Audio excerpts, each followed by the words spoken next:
Welcome to this Baptist News Global webinar. Here's your host, Mark Wingfield. Hi, everyone. I'm Mark Wingfield. I am Executive Director and Publisher of Baptist News Global. And we're so glad to have you joining us today for this change-making conversation, as we like to call them. And our guest today is Christa Brown, who is author of the new book called Baptistland. And this is what it looks like. We're going to talk about the book, got several things out of there, including the cover art we're going to talk about, which has an interesting story to it as well. This is the book, highly recommended, of course. We wouldn't be doing this if I didn't. And it's a fascinating story. So one of the disclaimers for those joining us, Christa and I were just talking beforehand, most of this story happens in a place called Farmers Branch, Texas, which is a northern suburb of Dallas. That's about 15 miles where I live in North Dallas, and a place I know now in a much different time than when Christa was growing up there. But we also share a heritage of having grown up in Southern Baptist churches in suburban cities. And we were talking about how our experiences in those churches are very similar, as was everyone's in those times, because basically Southern Baptist churches were franchises in the way they operated with curriculum and worship and staffing and all of these things. So we both come from that heritage, and I understand, as some of you do, looking at who's on this call, I know some of you do as well. So Christa, welcome. So glad to have this conversation with you. And Christa has also been a frequent contributor to B&G with some excellent columns. Thanks, Mark. Thanks for having me. I really appreciate it. So you're a Texan who's transplanted to Colorado, Yes. right? And life is good. And life is good in Colorado. Okay. Well, let's start with, I think it's the foreword or the author's note in the book. You explain this art on the cover. And I have to say, I was just a little creeped out at first. Would you tell us the story of this art and how it came to be on the cover of your book? Yes. Well, basically what you're looking at there is a photograph of my skin, because this is a tattoo that I have, a rather large tattoo. And, you know, I wound up dealing with cancer, with multiple invasive cancers. I'm very healthy now. But, you know, those were hard times. And when I was dealing with that, the first tumor that was diagnosed, the surgeon told me that he estimated that it had been growing hidden from imaging probably for about 6 years or so. In my head, I immediately began counting backwards and realized that it had begun during the time when I was trying so desperately, when I was first trying to deal and come to terms with and reckon with what had been done to me as a kid at First Baptist Church of Farmers Branch, and when I was trying to get someone in the Southern Baptist Convention, the church or denominational officials, to do something about it, to protect other kids, to do something. And of course, I was intimidated, bullied, et cetera, et cetera. That time, what I wound up feeling was that time in my life had been so incredibly stressful that my very cells had mutated in rebellion, and a bunch of them, because it was more than one cancer all at once that I was dealing with. And so when I got through that process a couple years later, and felt some sense of reprieve, I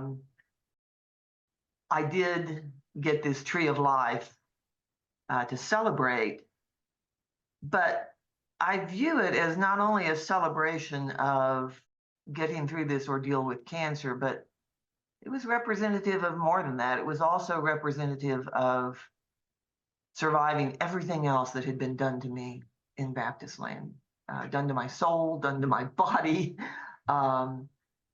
And so that's what the tree is. I like to think it's a hopeful kind of thing, because it's a lot of my story is a pretty dark story. Yeah. The tree is kind of hopeful. Also, of course, it's a very intimate story. I feel a lot of trepidation putting this book out there because it is kind of vulnerable. I'm vulnerable and kind of exposed. And so I think having my skin on the cover there Yeah. representative of what an intimate story it is.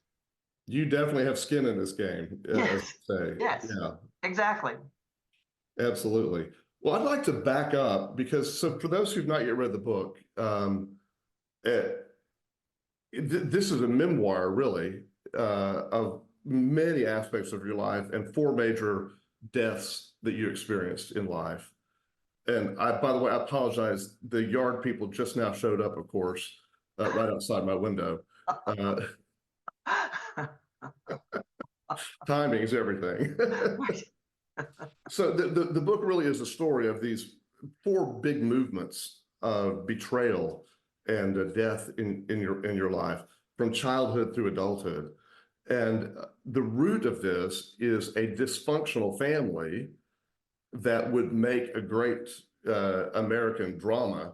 I mean, I could see this thing on stage. It's so dramatic, all the way to the point of your mother in her dying breath saying, "What? We weren't dysfunctional. We had a fine family." I mean, you just can't make this stuff up, right? Right. So one of the things I came away from the book wondering is, given the choice in adulthood, how is it you chose to stay connected to your family after all that you had endured from them? And even in your parents' dying days, you're there with them and you're connecting with your siblings, even as they have betrayed and are betraying and tormenting you. Yeah, I mean, because I loved them is the answer. I mean, these were people I loved greatly. This was my family. I think families are complicated things. And so really it's as simple as that. I did love them. I am now completely estranged from all three of my sisters, which is a very, very sad thing because I do still love them. But the only thing that would be sadder would be if I wasn't estranged, because that would affect my health so very much, I think. Right. Well, I mean, clearly in reading the book, you can see how this is emotionally difficult and has been your whole life. I mean, it's not till you were an exchange student in Germany that you discovered there was a different kind of family life, right? Right, because it's also normalized, of course. It's not like when you're living in it, you think anything about it. It is simply, as a kid, it's simply what you know. Right. Yeah, I think all kids assume their experiences are normative, right? Right, right. Yeah. I've often told the story that when I was in fifth grade, my family moved from one small town in Oklahoma to suburban Oklahoma City, and we joined this big First Baptist church, and my parents joined a bowling league. And my thought as a kid was, everyone's parents at this church are on a bowling league. That must be what you do, right? Because this was new to our experience. And it was only, as I matured that I realized, oh, wait a minute, that was just my parents. That wasn't everyone's parents. Right. Because you just try to normalize your own experience. Right. And it's also complicated, I think, because, my parents were deeply troubled people for a lot of reasons. But they also had a lot of good. So it's not like you're constantly, the good mixes with the awfulness, which makes it confusing for kids. And then it all seems normal. So I'm sort of setting the stage here in several different ways. One of the things you talk about later in the book is how your family was really of very modest means. And I'm not going to say you were the poor kid in town, but there were others you considered to be the rich kids Yes. in high school, right? Right. And there came a humiliating moment when there's a surprise going away party for you, and the rich kids are in your house and you're embarrassed by all that. Help set the scene for how that dichotomy played into your church and school, because you talk about your school friends and your church friends being different sets of people. Yeah, well, they were. I was for the most part, more comfortable with my church friends who were, by and large, of more modest means. Whereas a lot of my school friends kind of lived over next to the golf course. So they were a little more affluent. And they were two different groups that I was always kind of navigating. You know, but none of them, I think, would have. I don't know. I think it was an embarrassing scene for all of them at the going away party when I graduated from high school. Of course, I hadn't been allowed to go to the other parties that my school friends had held for graduation because my parents were so afraid there would be alcohol at those parties. So I hadn't been allowed to go to those parties. And then at the last minute, my mom decides to throw a party for me when I'm going off to be to spend the summer living with a German family. I won this trip with a writing contest, and it wound up being more like a fifth grader style party. My mom is literally pulling out, you know, a pin the tail on the donkey poster. I know, right? I mean, this was pretty awful for a 17-year-old kid. And, you know, and of course, all my friends, you know, quickly kind of vanished. And to this day, I think for a great many of the people I went to high school with, that is probably the last memory they have of me.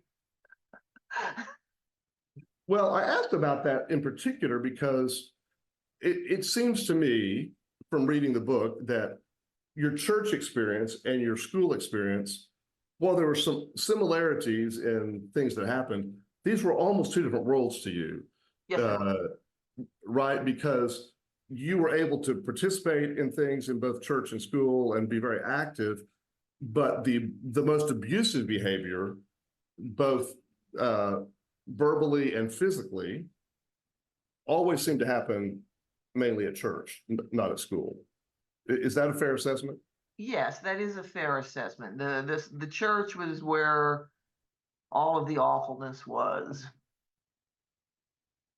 Because I mean, at school, you're able to be on the drill team, and Yeah. I mean, which puts you in a very favorable position, right? But you're also playing the piano at church, and you're that super spiritual kid Yes. that we recognize as well.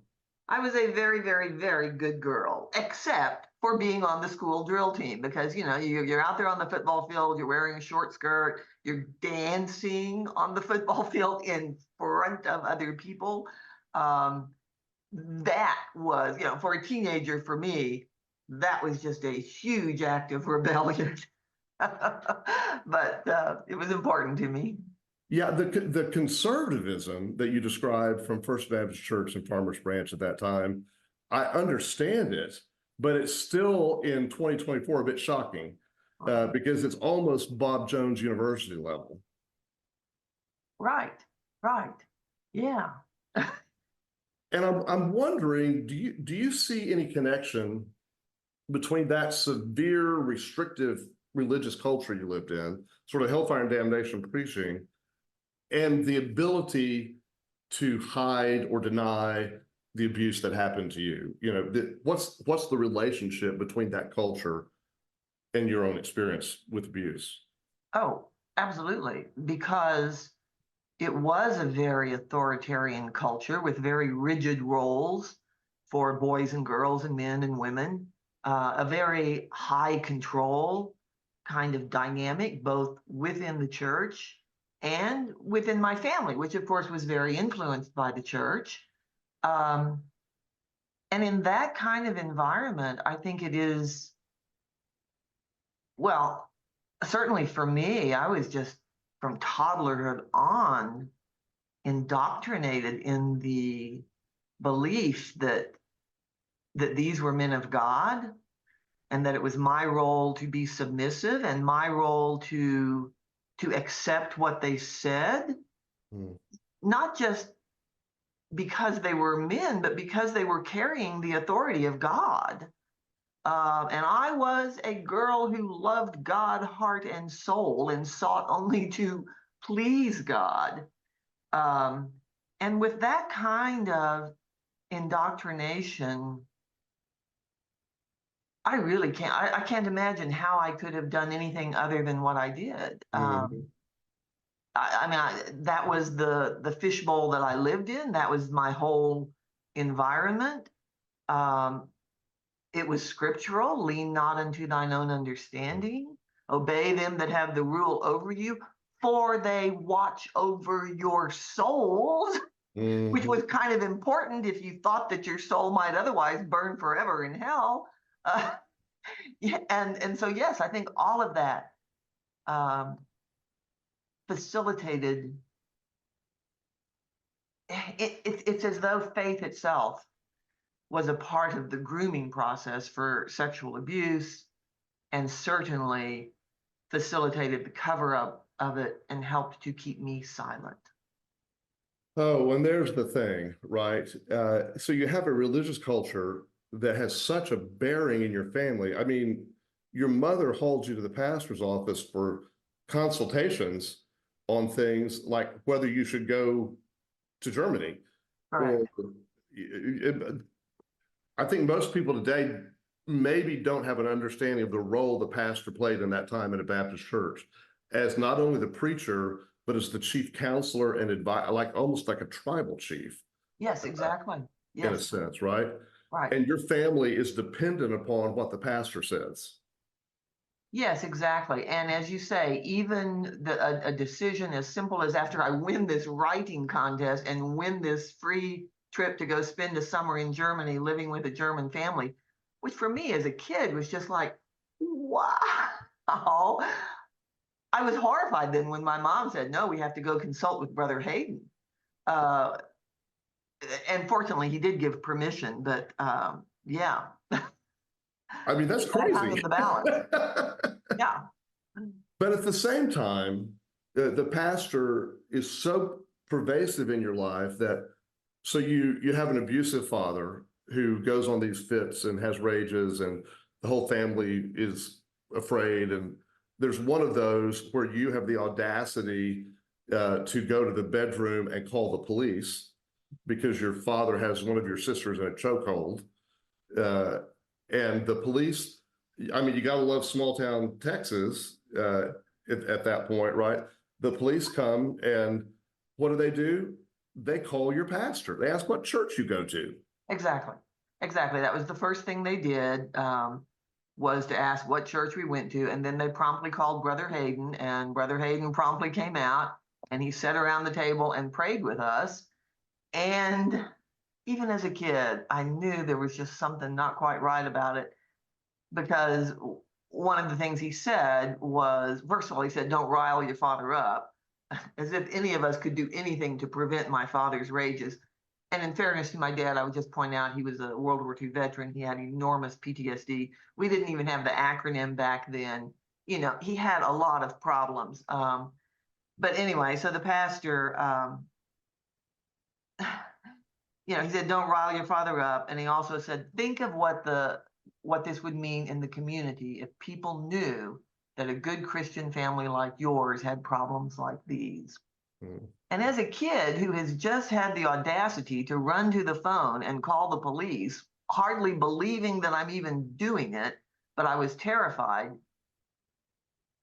The idea that I should have been thinking about what people would think, even then, as a kid, I knew that no, there was something wrong there. And yet, we all took the pastor, you know, as being the voice of authority. And really that's sort of that's almost a foreshadowing of what's to come in your story, because the whole idea of we can't talk about this because it would reflect poorly on the church Right. becomes an ongoing mantra in the story you have, right? Exactly right. And even after that, I mean, I went straight from that meeting with the pastor and went to my piano lesson at the church, which was in the church sanctuary. And I pretended as though nothing had happened. I mean, that was what we did. We pretended as though nothing had happened. And I didn't talk about that. I didn't talk about it with my friends. I didn't talk about it with anyone. Right. And then so moving into the heart of even the worst part of this story is I like the way in the book you sort of define grooming. I mean, grooming is a term that's been wildly misused lately, about people who are not groomers, allegedly grooming people when they're not. But it still is a real thing. And you experienced just a classic case of that. Would you describe just a little bit of how that played out? Sure. I mean, I think it starts slowly. One of my early memories in the process is, I mean, this is kind of vulgar, pardon me, but it was at that point in time, the youth pastor drove a 66 Mustang, a stick shift. And as kids, back then we didn't worry about seatbelts, and we would all pile into his car, and invariably somebody would sit in the middle of the two bucket seats, and it was always a girl. The whole car was always filled with girls. The boys rode in a different car. Anyway, and he would always invariably make some joke about putting the stick between our legs. And we all laughed. I mean, we were just giggly girls. We just all laughed along. We thought he was cool. But I look back on that and see that as a part of the grooming process to sort of desensitize us to sexual talk, sexual innuendo.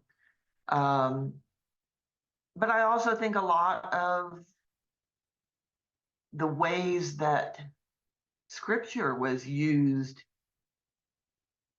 was also part of the grooming process, to teach us to be submissive, certainly to teach me to be submissive.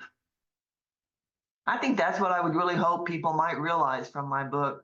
One of the things is just how horribly faith itself can be weaponized for the most unholy of ends. I have to say, I really do not have a memory of reading a memoir or hearing a story of abuse that quotes so much scripture wrongly. I mean, and your ability to recall that, I mean, obviously it sticks in your head. Yeah. I understand that, but just a constant barrage of scriptural justification for why you needed to submit to the predations of this youth pastor. Yes. I mean, even the Christmas story, what people, the most sacred of things were twisted in ways that were just horribly vile. Because I was a teenager and sometimes I was balky. None of it made sense to me. I can't ever say that any part of any of it ever made sense to me, because he was a married man with a kid of his own. And that was the part of it that didn't make sense. I was too young to think about the fact that it was criminal conduct. That never even occurred to me. But, he even, if I would balk, he would say, where would we all be if Mary had not been willing to do what God wanted of her, even when she couldn't understand? And as a kid raised in the faith, that was something I thought about. I mean, yeah, faith is beyond our understanding. And so I tried to be like Mary. Not that I thought I was going to give birth to a Christ child, but I wanted to be like Mary in the sense of having a very strong faith. I thought that was a good thing. And so this is, we now could look at this and say, well, that's blasphemous. I mean, it really is just straight up blasphemy, the things that you were taught. Yes, I think so. And I expect there will be some people who read my book and think I'm being blasphemous, but it didn't come from me. No, this originated with him. Right, right. So you acknowledge up front in the book that this is based on your memories, and memories can be faulty at points. You've reconstructed things to the best of your ability, right? Right. And I think one of the points that people who doubt sexual abuse stories keep raising is, well, you can't trust your memories. Maybe that didn't really happen, right? Maybe this was all in your head. Maybe you imagined this, right? And I know you've gotten plenty of that along the way too. Maybe talk a bit about yourself and other abuse survivors who keep being told, well, maybe, that probably didn't really happen. You know, it did happen. Uh, and I have corroboration that it did from, and there was the music minister who was there at the church at the same time who knew what the youth pastor was doing to me because the youth pastor himself talked about it because he was afraid that a member of the congregation had seen him in a compromising position with me. Those were his words. The music minister, no, he knew. He knew because eventually, one day at a piano lesson, I just completely broke down and could not function and told him that I was afraid I was going to hell. Um, so even years later, the same music minister was still at the church. He provided that corroboration. Now, he did it in ways that were really wrong because he still said it was consensual conduct, even though I was an underage minor at the time. But he nevertheless corroborated the facts of what had happened. The Baptist General Convention of Texas put him in, they used to keep a file of men who had been reported by churches, not by survivors, by churches, based on substantial, what they called substantial evidence of abuse. He was in the Baptist General Convention of Texas's file. So, you know, this did happen. I realize that these stories are really, really dark and awful stories. And I think that is why many people seek to deny the reality of them, because we don't like to believe that such dark and awful things happen. And certainly people of faith don't like to believe that this faith that they hold dear in their own hearts, this faith that has meant so much in their lives, can be used in such awful and twisted ways. So yeah, people wind up denying it because it feels as though to admit that these awful things happen will somehow diminish their faith. But they do happen, and these things have to be reckoned with. And I perhaps went off on a bit of a tangent there. Well, no, that's good. We'll come back to that in a minute. I want to stay on that with a little variation to say, I think another thing I hear people say is they excuse sort of, I don't know how else to say this, they excuse sort of first and second level abusive behavior by not being third level abusive behavior, like kissing, groping. You know, these things are maybe misunderstood or maybe not as, you know, maybe that was accidental or whatever. But you get to the point in the story where you actually use the word rape. And, you know, I'm wondering in your mind, how was that a difficult choice to use that word? And how do you differentiate these different aspects of things that were happening to you? It was an accurate word choice, a difficult word choice.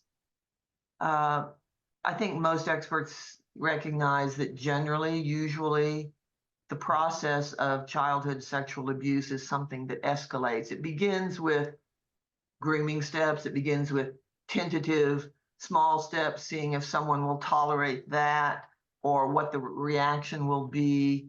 And then it tends to escalate, which is why, for me, one of the most devastating betrayals of my story, I think, is the fact that the music minister knew. He knew because the youth pastor himself had talked about it with him, and the music minister did nothing other than to tell him, don't do that anymore. So he allowed the abuse to escalate. So the worst of what happened to me happened after the music minister already knew. And that's just a devastating betrayal for me. As someone who for 17 years was the executive pastor of a Baptist church supervising a staff, it blows my mind to understand that that kind of thing happened and that another staff member knew and did nothing about it. I'm almost speechless, you know, by that. But yet I also understand the culture of that time that sadly still exists today in some places. Right. No, he only wound up moving on to another church, a bigger church with what I was told was a better salary to be a children's minister at another church after I broke down and talked with the music minister about it. And from that, I surmised that even when they knew about him, they weren't worried because they thought they knew he wasn't going to tell anyone. They knew it wasn't going to, damage their image from him. But it was only when I kind of broke down that I think at that point they began to worry about, their image and what would happen. And that was when he moved on. So there's an interesting contrast you talk about in the book. There's another teenage girl, who's become pregnant out of wedlock. Yeah. And that's sort of the foil to your situation because that's seen as worse. You're not supposed to associate with her anymore because of that. And yet this is happening to you, but miraculously you don't become pregnant.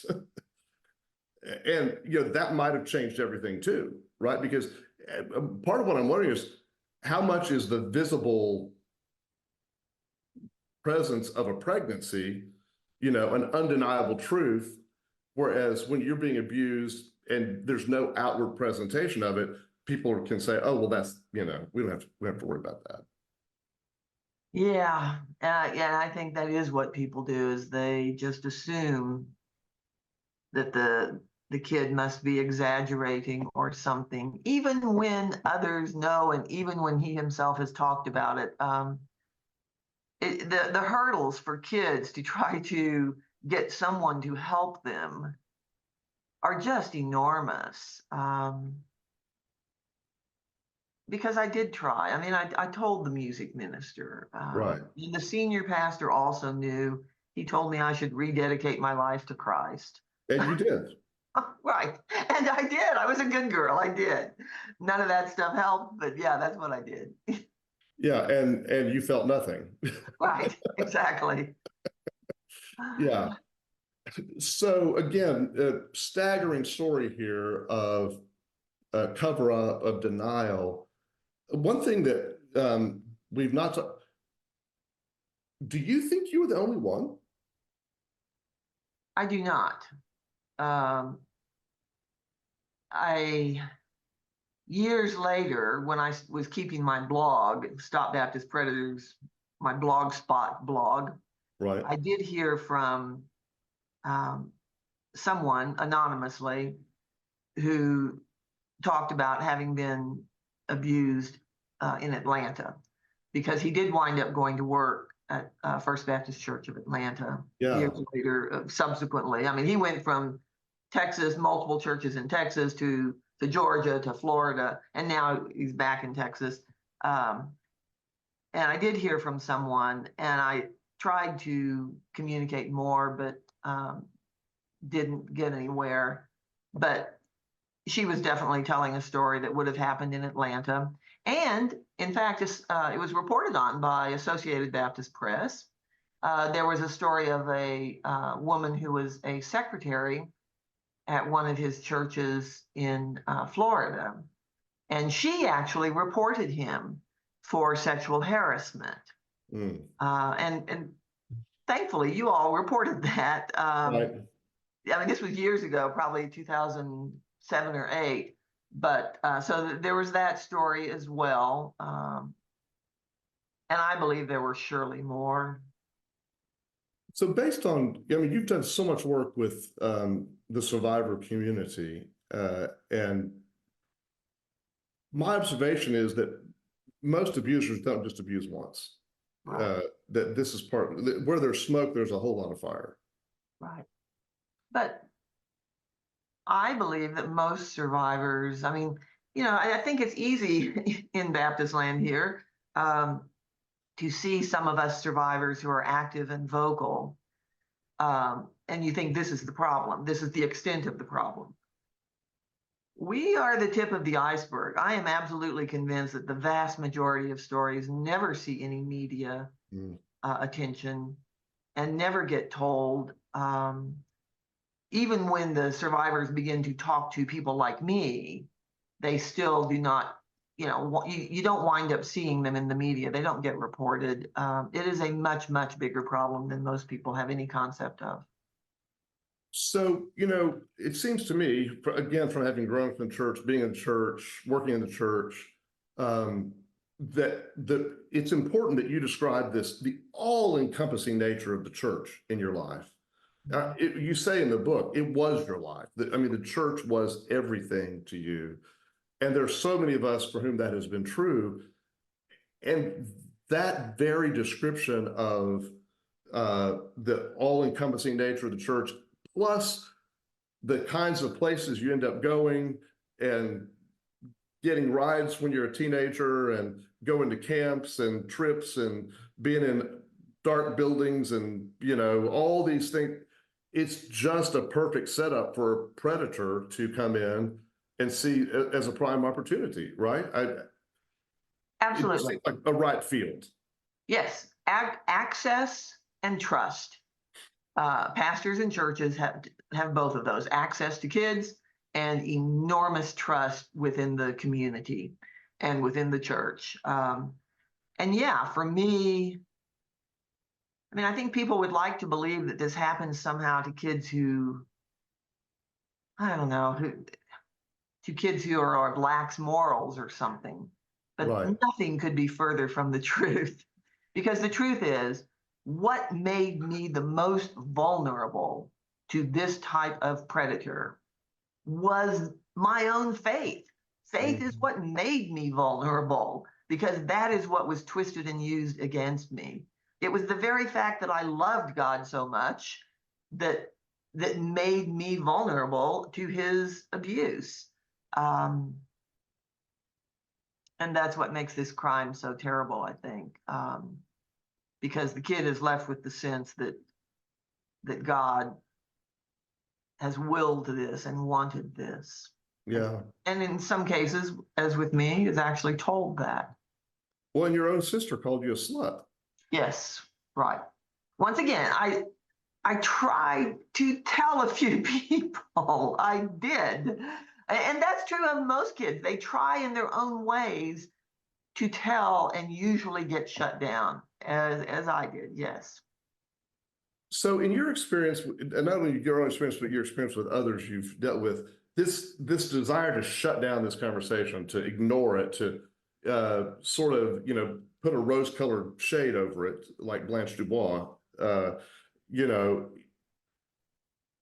what's behind that? Is it just the inability to deal with difficult things? Is it just too horrible to admit? Or is there a more sinister motive behind that? That seems to be a really common theme. Yes, it's a very common theme. I think it's multiple things going on. One, I think faith is powerful.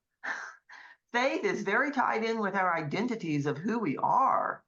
And so when someone raises something that seems outside of what we can imagine and something that challenges our faith, even if they don't intend to challenge it, but if it does, we start putting up walls pretty fast. I think a lot of people do.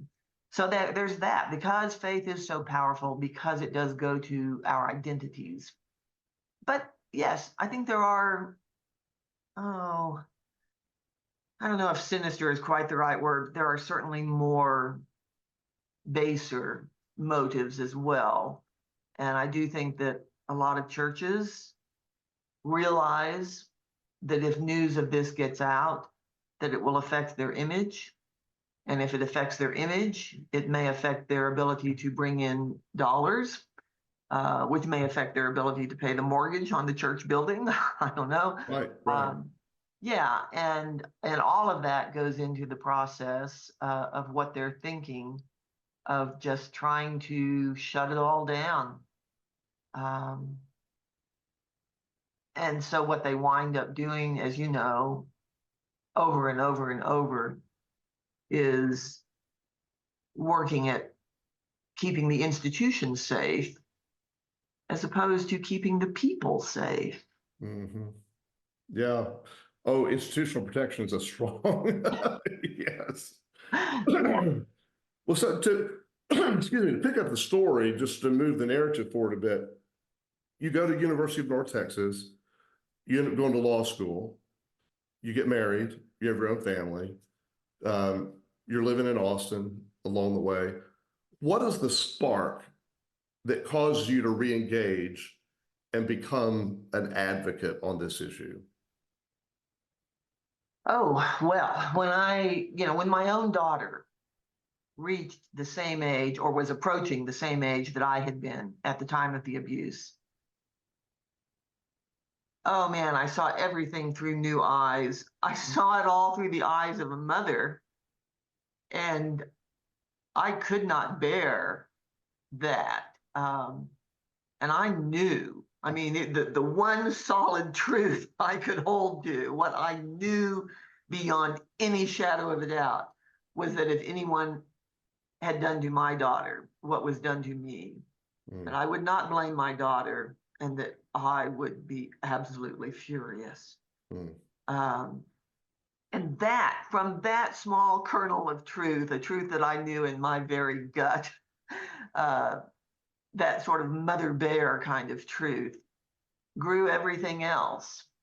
And in the process of trying to deal with my own story, I mean, in the beginning, I thought, well, if I just tell people, here it is years later, several decades later, people will be smarter and wiser. And, the music minister was still at the same church. He had raised kids of his own. I thought, he'll be glad to hear from me. He'll be glad to know I'm okay. He'll want to help me. I've never been any wronger about anything in all my life. I was so wrong about all that, because of course that's not what happened. But what I realized was it was incredibly difficult for me to deal with. And the church treated me terribly. And I realized, if this is so difficult for me, and I'm someone who has gained a good education, who has some ability to kind of think about these things analytically and process it, I was able to afford really good counseling, and a whole lot of it, which a lot of people cannot, and they desperately need it. And I always thought, if this is so difficult for me, how much more difficult is it for so many others?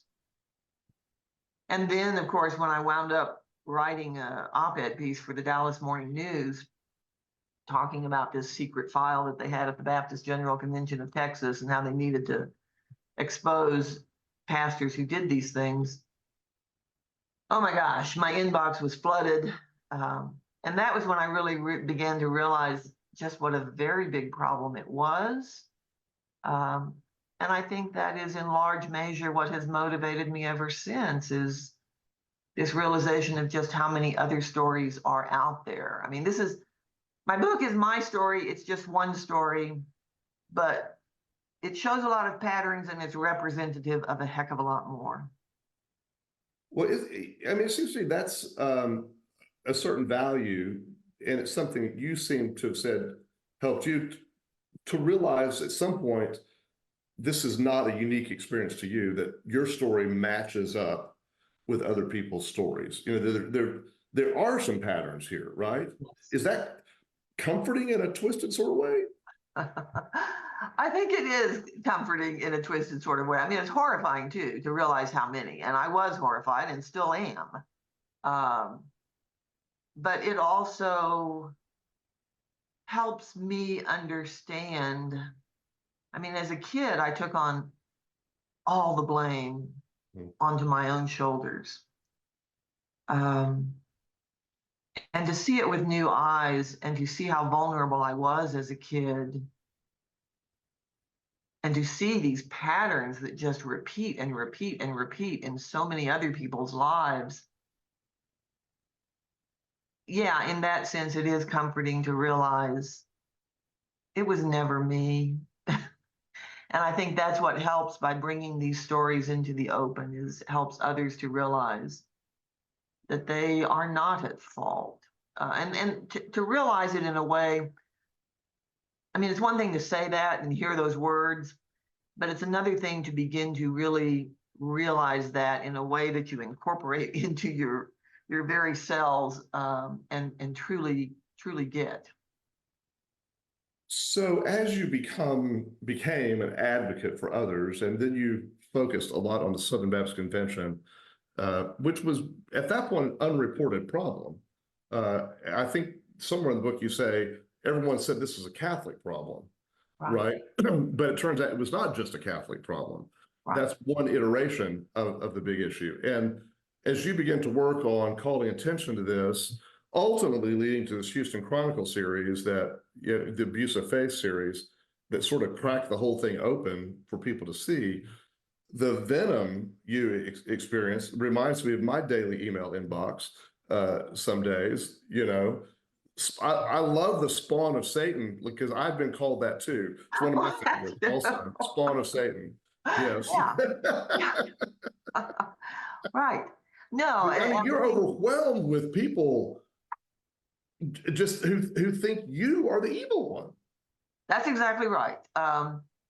And not just ordinary people, but those kinds of harsh, really harsh messages have come from very high up people, including people who are on the SBC executive committee, including from Paige Patterson, who labeled me an evildoer, and said I and others in the survivors network of those abused by priests were just as reprehensible as sex criminals. That's a pretty harsh thing to say to people who have been victimized by sex criminals. Right. Mhm. The particularly the male lack of understanding, I get. What I don't get is females who don't understand. Yeah, I find that hard as well. I kind of come back to just realizing that people invest their lives in their churches, and their pastors are the people who have sometimes been with them in their most difficult moments for deaths, illnesses, and so when these narratives that are deeply troubling get raised, it kind of undercuts all of that. And so, yeah, I just think people have a real hard time with it. But that is all the more reason why leaders within the faith group need accountability systems and need to be speaking about these things more, precisely because of the power of faith. Yeah. I mean, I don't recall a single course conversation, class lecture in seminary on this issue. Maybe I've forgotten after all these years, but I think that would have stuck with me. You know, No, I doubt that you had one. Yeah, I doubt it. And what you said earlier was absolutely true. I mean, I'm convinced that various leaders of the Southern Baptist Convention from way back, I mean, going back to Bobby Welch and even before that, they have known about this problem. They have known what was happening. But in the public at large, for a number of years, and to some degree still even, I think people have viewed it as a Catholic problem. And I was fighting against that hurdle pretty early on. right, right. So, you know, I'll just say this. From my perspective, there's probably no other single person who's done more to bring this to the attention of the Southern Baptist Convention than the work that you've done with others along in tow.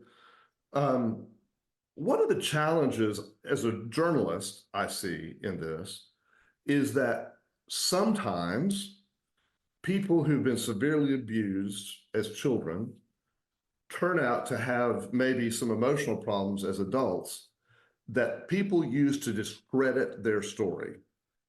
And the very victim of abuse that has caused mental anguish is then discredited from telling their story because they have mental anguish. And it's like just a constant loop of denial that goes on. as someone who's an advocate for the trans community, I see the same thing there. People say, oh, well, you've got gender dysphoria. You must, have a mental issue.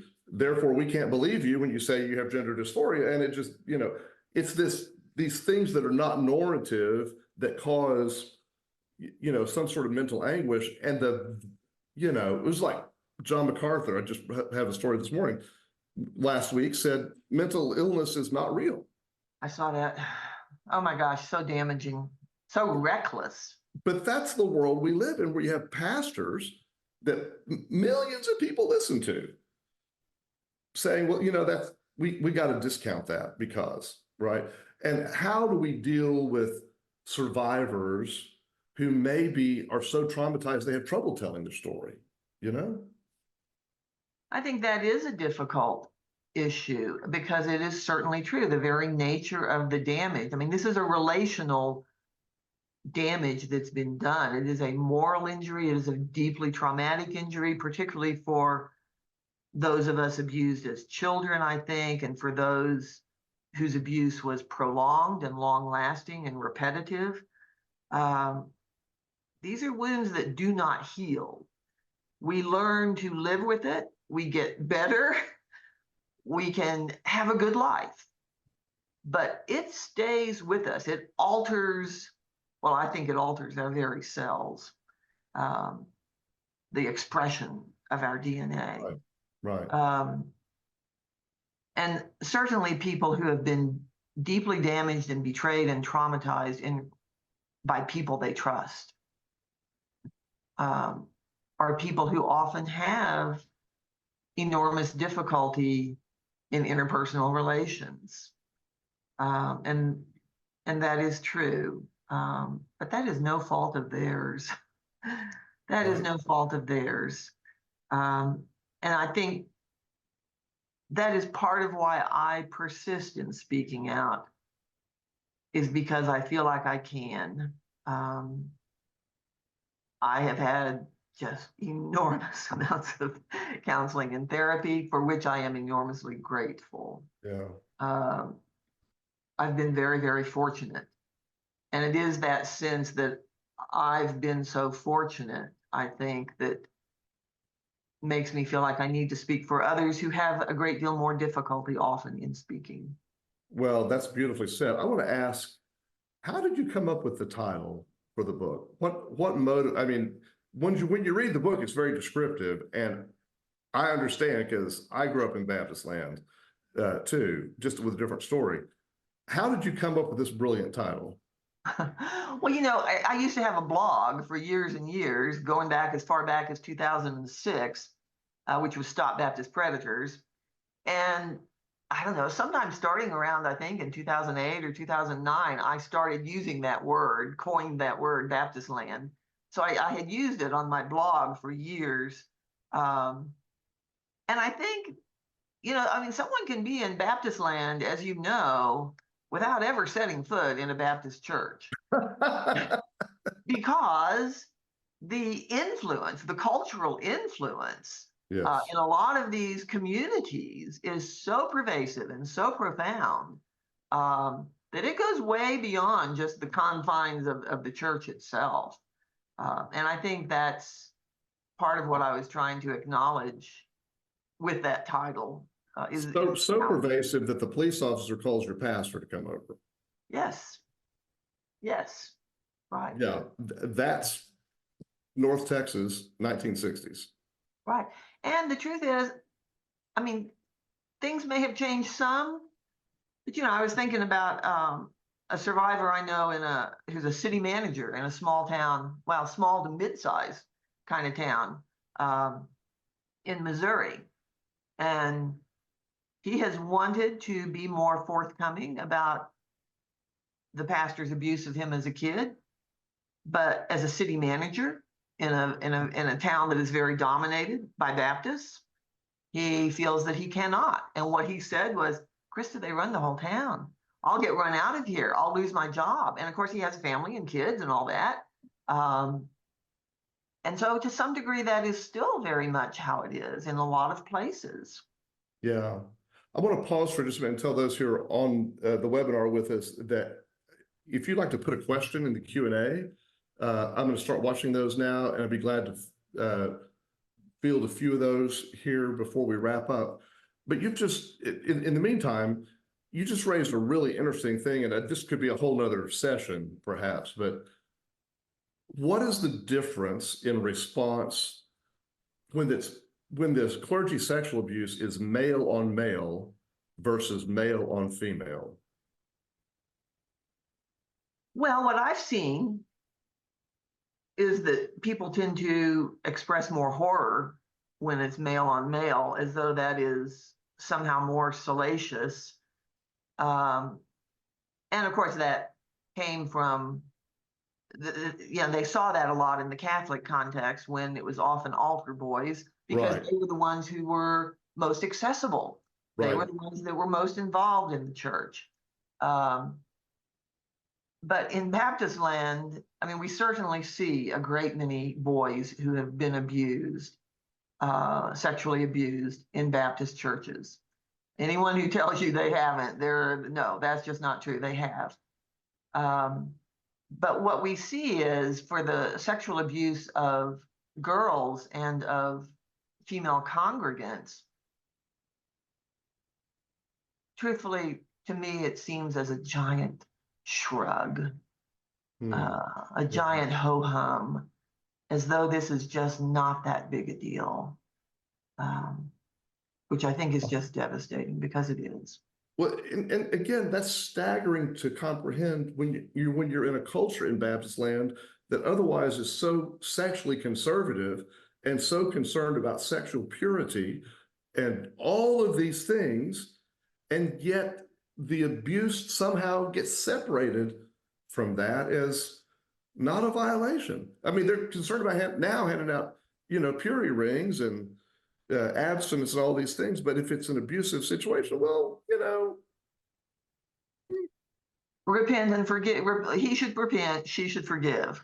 That's basically what it boils down to, which once again is just exploitative of faith, of theological concepts, to silence people, to re-victimize them. Yeah. Well, it seems to me, from what I've seen online at least, that you're getting some good traction with the book, Baptistland. I've seen a lot of posts about it. And I'm wondering, what kind of response are you getting, and where do you see this going? Do you have any more hope now than you maybe did 5 years ago?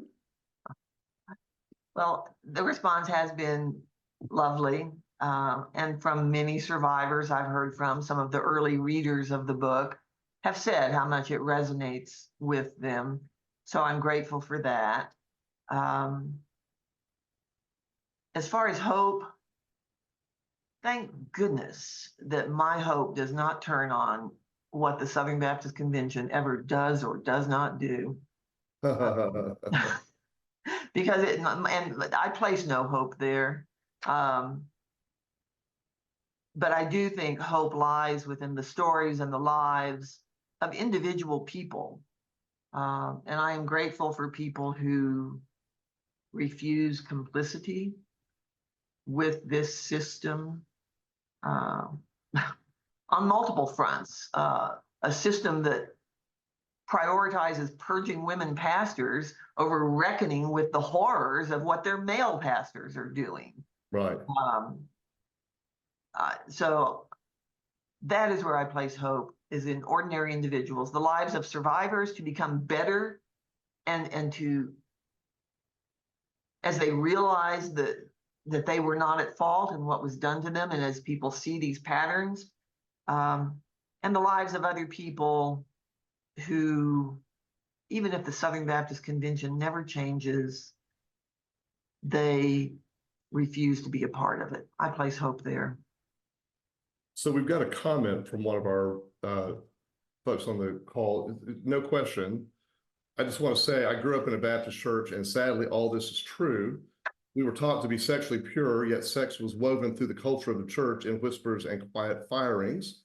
In the school attached to the church, where male teachers and coaches were allowed to have abhorrent behavior, It was everywhere, and it was generational. And that culture followed us onto the mission field. So very sad.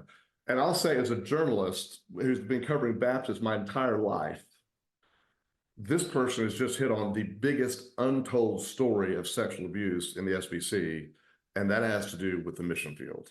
I think you're right. I absolutely think you're right. And yes, what they say is incredibly powerful there. And you think, if if I was vulnerable here in this country, what about those kids that pastors are being sent to in the mission field? With no one watching. Yes, right.